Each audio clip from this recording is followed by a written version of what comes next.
Hello everybody who watches my terrible content. It is I'm back. Yes, there's not like a 3 month gap from my last upload. I know, shocker.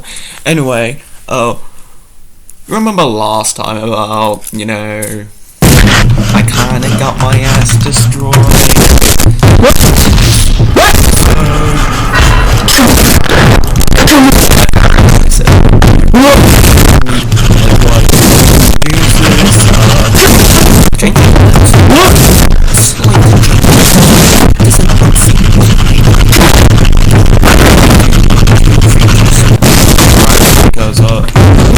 To do like 2 separate videos, so I'll just do it in one big thing, and you can just sit back, cringe at my attempting to make some good content. So the first thing we're going to be talking about is testes. You know, the thing that basically wiped out 50% of my team in me and the Hunters fight.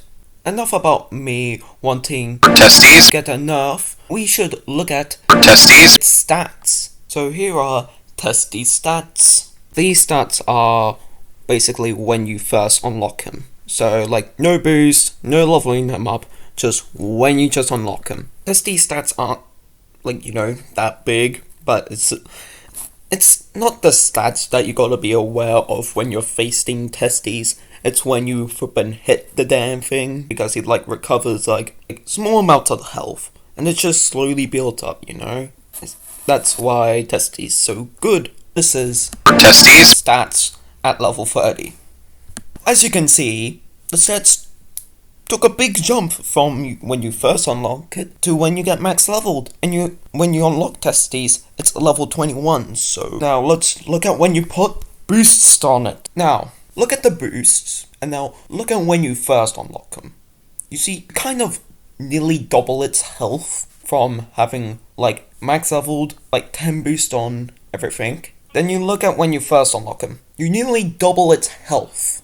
Yeah, now we shall go on to what I feel like is how many boosts you should put on it. You may be wondering, damn, that's a lot of damage boosts on it. But hear me out. Testes has already got a lot of health and speed already. So the one thing that it's lacking in is damage. So I decided to give it majority on my boost to damage. So it can, with its big hit, it can do around 5,000 damage. So pretty good, very recommended. With health, I was trying to keep it between 6,000, but I was also trying to aim damage for around 2,000 as well, but really. For speed, I was trying to go for something at least 140 plus. Can't really have everything, but there's no boost for that crit, there's no boost for that, so this is my recommendation of what types of boosts and stats what you pull on Testes. Now let's look at Testes' moveset. One of the first movesets that Testes has is Superior Vulnerability. What this move does to itself is self-cleanses reduced damage, and to the opponent it reduces its speed by 50% and then gives its opponent vulnerability lasting around 2 turns, as long as your opponent doesn't cleanse it. Dig and Taunt is basically, you cleanse, you heal, you get a speed increase by 10% lasting around 2 turns, and then you have a shield that blocks 50% of the damage lasting 1 turn, but it does give you Taunt. So all enemies will go for you. The next move that we have on Testes is its big hit, Devastation. And well, that's it, just big damage, and that's really it. On its final move, it's Cleansing Decelerating Impact. And well, all this move does is cleanse and reduces its speed, the opponent's speed by 50%, lasting around 2 turns. Now we move on to Testes resistances, which are 50% resistant to reduced damage, immune to speed decrease, 66.7% resistant to stun, 33% resistant to swap prevention, and immune to vulnerability. Now, it's time for our next creature. I'll fix the issue! Also known as Paraceratops. Is that right? Let me check Google. Wait. Paraceratops. Paraceratops. Did I say that right? I don't know. But anyways, we're not here to talk about how to say the dinosaur's name. We're gonna be talking about how to use it. Okay. So its first move, Taunt Group Cunning Strike, is a group move. So pretty anti-flock behaviors.